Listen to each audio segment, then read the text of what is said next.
One of the most famous collectors of African art was David Bowie. Speaking about Africa 95, a UK-wide celebration of African music, art, dance and poetry that was held over several months during the last quarter of 1995, Bowie said, "Since the late 1970s, I've been mesmerized by the spontaneous and ever-changing panorama of the African continent's artistic experiments. Africa 95 will hopefully challenge our preconceptions of otherness and establish African art as being some of the most tantalizing and provocative work to be seen. It should be nurtured and presented respectfully. If we continue to categorize art that is outside our cultural experience as somehow low art, curio, or merely artifacts, we will be dealing these artists a serious injustice, and we ourselves will be far poorer for it."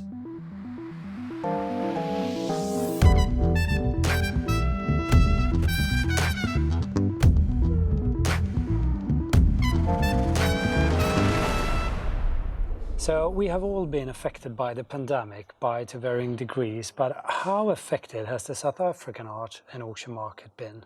Obviously, there are different parts of the art market that have been affected and have struggled a lot, particularly the NGOs that we work with and the educational based organizations because of the funding and the fact that they didn't have the wherewithal to develop a digital footprint or to reach people without of the bounds of lockdown.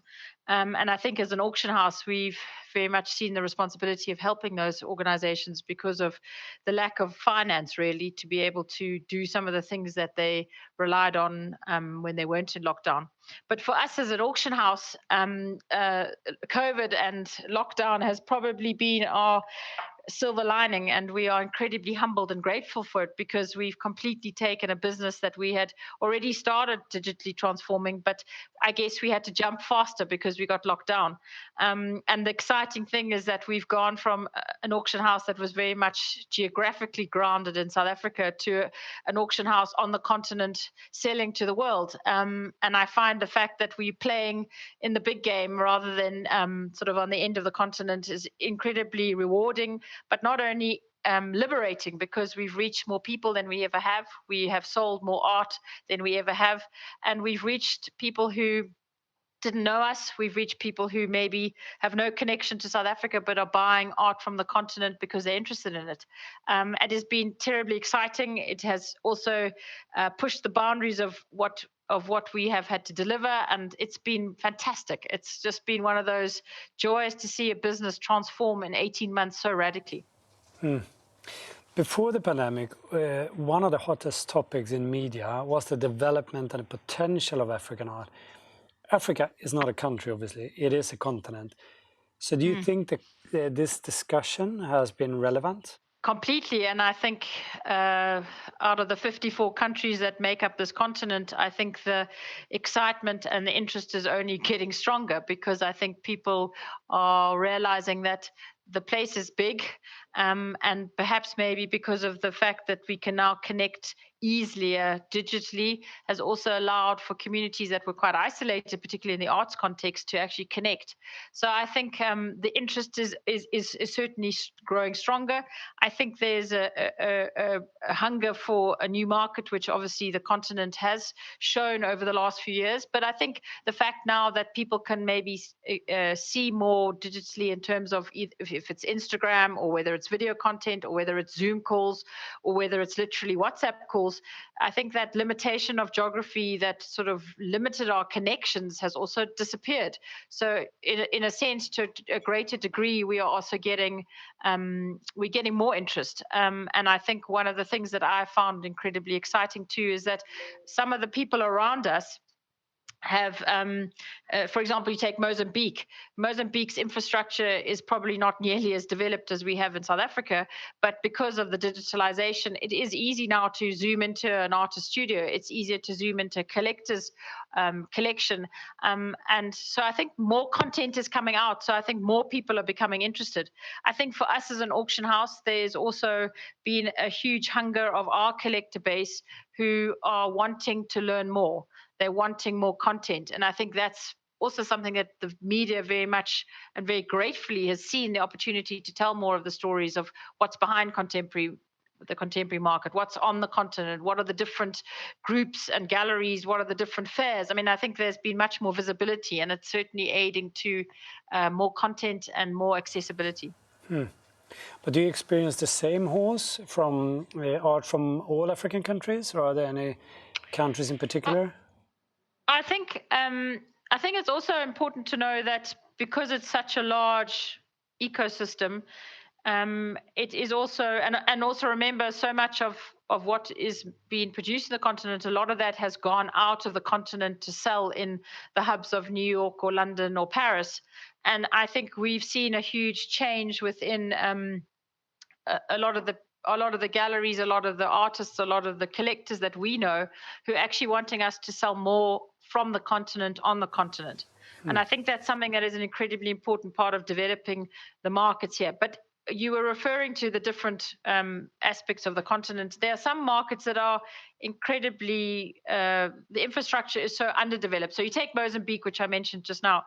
They have a fabulous emerging young artists, but the gallery system is small, the museum system is small, the collector base is small, but more importantly, the way to reach out to the community around them is limited. And so we have to make sure that we collaborate more. I think we did an exhibition 2 years ago called the Neighbors exhibition, and it was a non-selling exhibition, and we did it purely to tell the story of the modernists that are the prerequisite for the contemporary artists that are working now. But we told the story that actually the modernist market has been well established in terms of the selling and the reselling of it. But when we put together this exhibition, we had artworks from Mozambique, Zimbabwe, Botswana, Namibia. What else do we have? I think we even had one from Angola. And the similarities of this group of modernist work was so unbelievably strong. The parallels, the connections, and yet here were a whole lot of countries that were our direct neighbors. And we've had such political turmoil that the boundaries between South Africa and Zimbabwe, for example, or us and Mozambique, have limited the collaboration with the arts, whether it's the artist or the organizations. And in a sense, it's liberating to see that we could jump over some of these obstacles because you can connect without having to worry about a border post and the political barriers that have been. And I think that's important when you look at the whole continent, because yes, us in South Africa, I've never been to Nigeria. So how we have to connect now with those markets is going to be about collaborating, working together, making an ecosystem that we all help each other to be able to connect quicker. And yes, when you go to art fairs, you meet all of the different players, but it's actually about putting more on the continent, from the continent to the rest of the world, rather than always taking it out of the continent to be sold. But do you think that the price level of African art is in relation to the interest that has arisen among art collectors?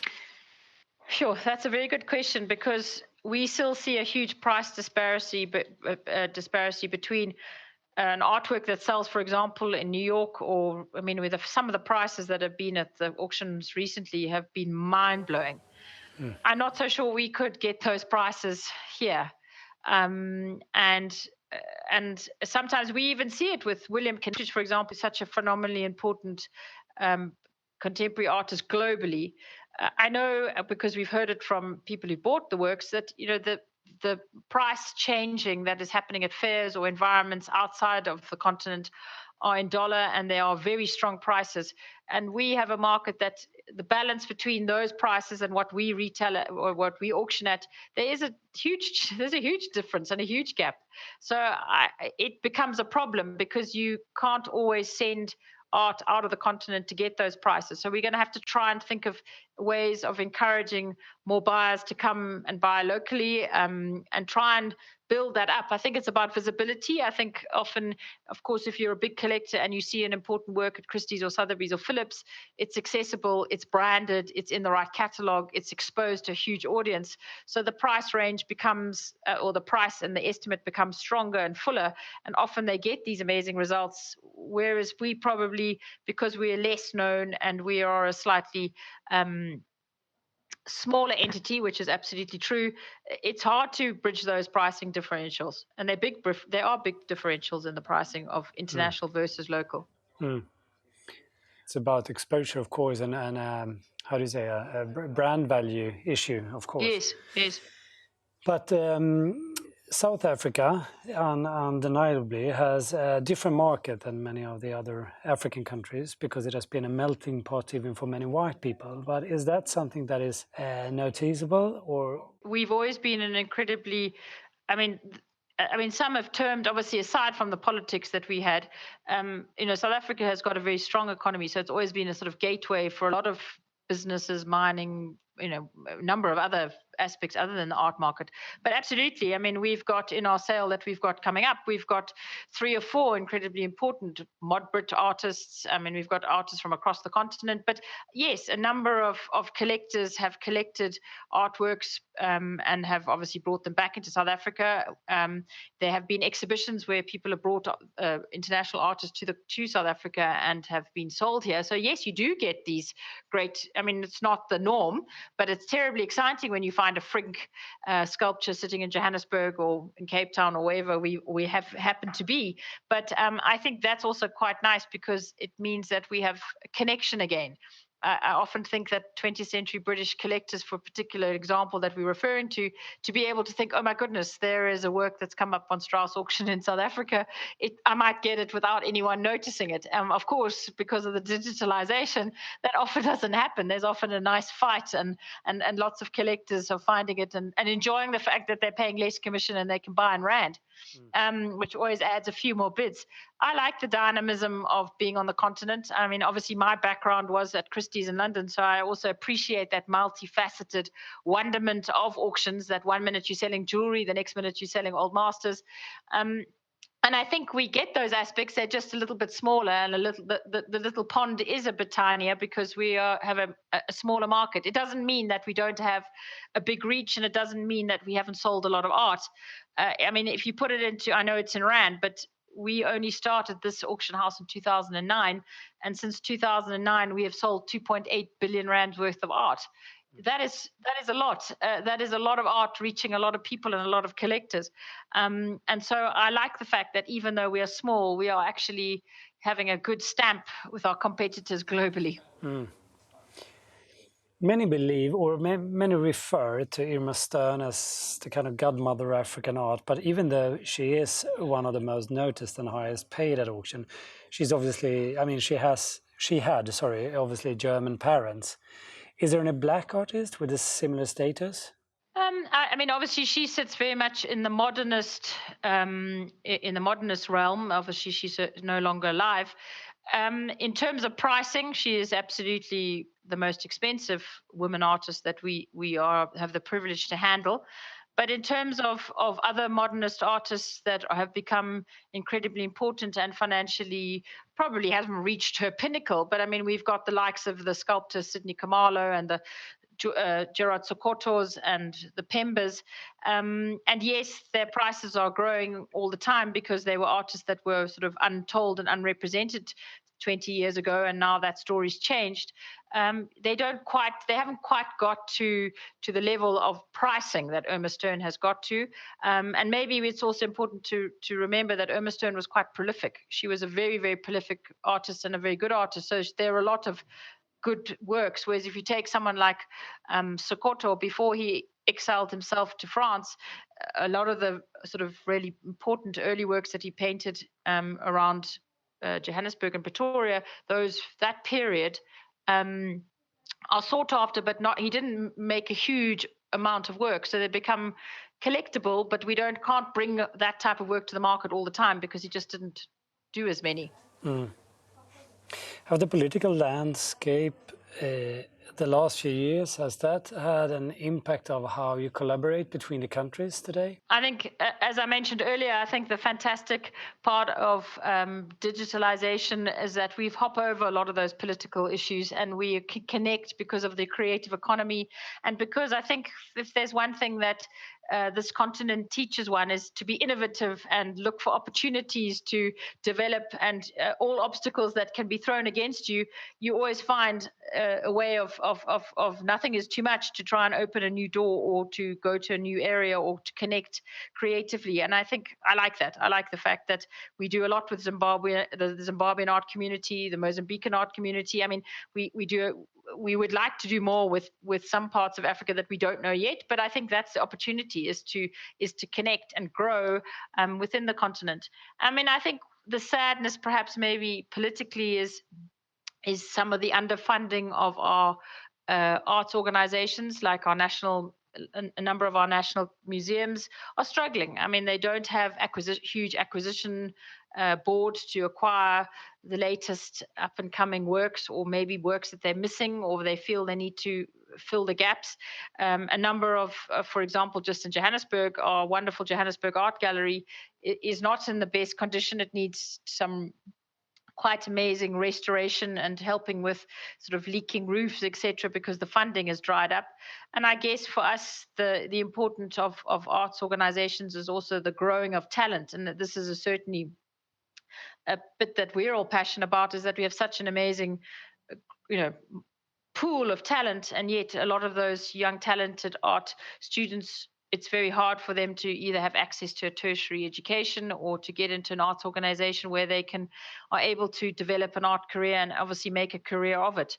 So I think, those are the bits that I think sometimes we grapple with, because we don't have such well-funded, sitting in London, there's obviously a huge responsibility for your system and your government that does support those initiatives. Whereas here, the sort of development of young talent becomes quite based on NGOs and private organizations or individuals to try and support and develop that.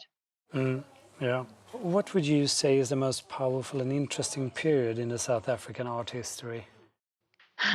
I think that's I think maybe we're all optimists. It's a small market. I mean, it hasn't the art market is, yes, historically there's some incredibly important historical finds and archaeological digs and amazing all of those chapters of history. But if we just talk about the market, I mean, it's sort of just over 100 years. I mean, it's not a huge, well, a bit more than 100 years, but it's not like the old masters from the 1700s or the 15s, the Renaissance. But I think I love the fact that it's still a newish market, so it's growing all the time. If it's not the young, hot contemporary artists that are flourishing and the world's demand is so keen on them that the market grows quickly, I think there are aspects within all of the sort of chapters or the decades of our art history.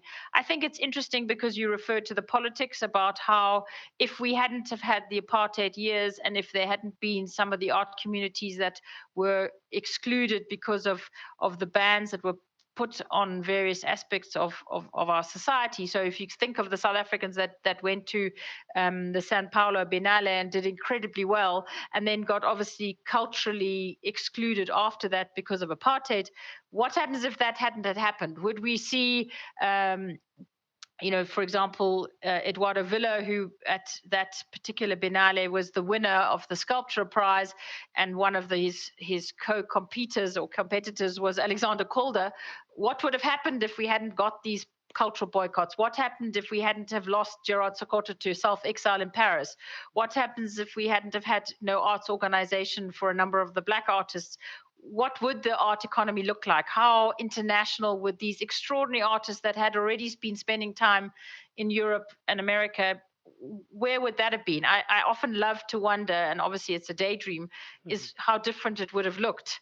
Maybe we wouldn't have only had Omar Stern making millions of rands. We might have had Sidney Kamala making millions of rands, but not many people knew about his work, and sadly he's now revered in post his death. But what happens if we hadn't got these barriers? It could be a very different story. But I love the fact now that the world is interested in the continent, that these things are changing, that we are a new market, well, not a new market, but we are certainly a market that lots of people want to know more about, that there's huge opportunity not only to buy young contemporary artists, but to know more about what came before it. Who were the modernists?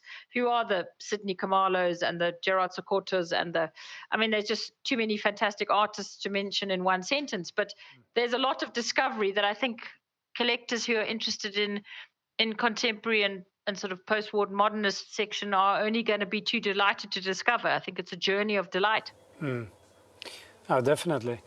But have you seen any of the international gallery owners establish themselves in the African continent yet? I mean, obviously, we went to Venice 2019, and we were obviously we often go to 154, but unfortunately, because of the last 18 months, none of that has been possible because we've been able to, like all of us, not really move. So I think we have got a good network, but unfortunately, when we all sort of shut away, you sort of almost need to now rekindle it, because distance sometimes can put a, out of sight, out of mind, I guess. But there are a number of those arts fairs like 154, for example, where it is about the continent, and it's exciting because it's grown so much in such a relatively short time. There's so many more gallerists. There's so many more, for example, philanthropic exchange programs like the Triangle Network and our with a bag factory here in Johannesburg, and the Emerging Painters Initiative is an award that highlights young talented painters from across the continent. All of these initiatives are collaborating and building up a network of connections, and sort of introducing us to each other. And I think that's the thing that's rather exciting, is that it's sort of fresh and new, but it's definitely happening, and I think it's just going to get stronger. And I think we owe it. We have a responsibility to connect and collaborate to offer more together from the continent to the world. When David Bowie sadly died 2016, many didn't know that he had a fantastic collection of African art. How much does a public collector like him mean for the interest of the market as a whole? Hugely, because not only does it's extraordinary to see. Well, he was obviously came to South Africa a number of times and bought and met and worked with gallerists and artists and studios here.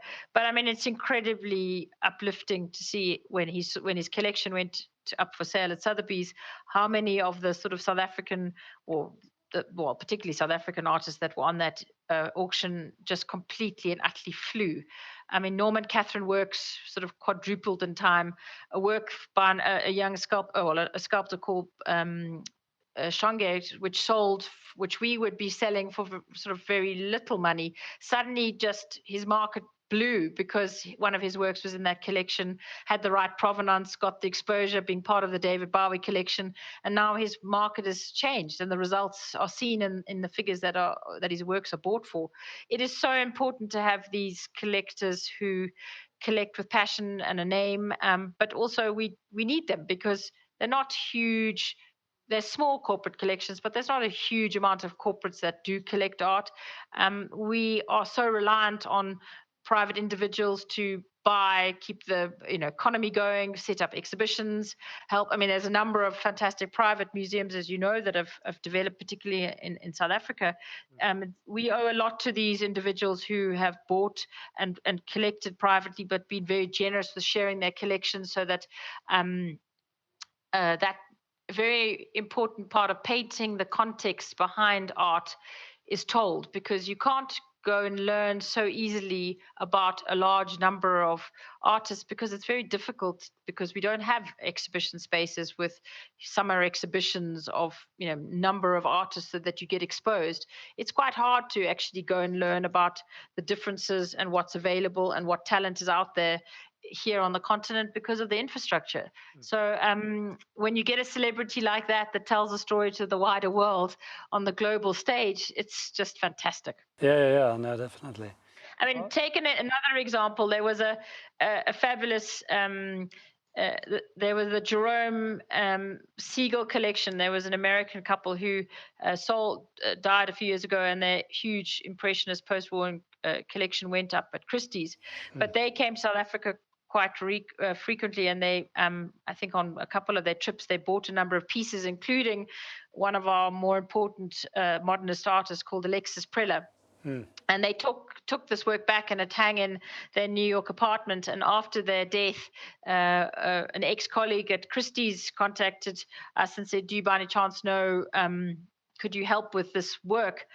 They had valued it at $600, and when we did the research and actually found the signature and realized exactly who it was, we valued that painting, well, that work. It was actually a huge sort of three-dimensional sculpture that looked like, it was called Adam, and it was this amazing three-dimensional work done in gosh, I've got a mental block. What do you call it? The surfboard. Anyway, we then identified it and estimated it at 6 million rand. And of course, the family then said, well, we need to take it to the market where we'll get the price. And I think that's important too, is that sometimes you must sell where we know the buying community is, because you can really make sure that we get the best price for it. But anyway, we expatriated this amazing Alexis Preller's work back from New York to Johannesburg, and it did exceedingly well at auction. So the knowledge and power of that, particularly that modernist, had escaped the Christie's archives, but we were able to help. That's a good find, huh? Then that's a good feeling. Yeah, and it's fun. I mean, there are a number of works which we've seen recently. It's actually becoming more common, where works have been expropriated or expatriated, whatever the word is, back from Australia or London or New York, because you can put it in the context that is relevant here to the right buyers that we then can reach. I see galleries here in Sweden that they show African art and they sell it to incredible prices. And then when I ask them, okay, so where did you find them? I mean, what gallery are you working with? Well, we found them on Instagram. They say, okay, interesting. So what's the experience of that artist? Are they well known or well received in Africa, in their African countries or whatever? And I say, well, I don't know, to be honest. I mean, we liked it. We sell them, but they put a price like it was a already discovered and well-established artist. Yeah, I think you're right. I think that's going to be, I think that balance of making sure that the hype doesn't make a bubble. I don't think it's a bubble. I think this interest in the work from the continent is only going to get bigger and stronger. But I do think that we, as particularly for us in the auction world, we have a huge ability to tell the chapter of the modernists chapter that came before the hot contemporary, because it's a market that is well established. We have got credibility. We have got track record of years of selling.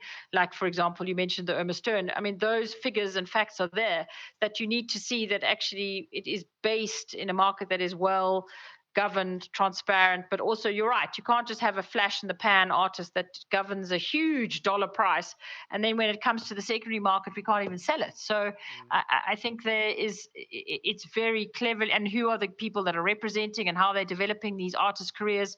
There's talent, but you also have a responsibility, if you're going to represent a young artist, to make sure that they don't produce the same looking items or the same looking works just because those works they got recognized for have sold well.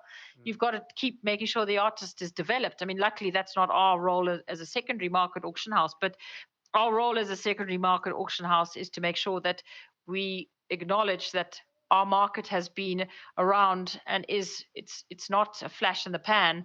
It's not undeveloped. It is far-reaching, well-established, has a big client base, important collectors, big collectors, museums, all of those aspects that you rely on. If you walked into Christie's in London, you would get the same sort of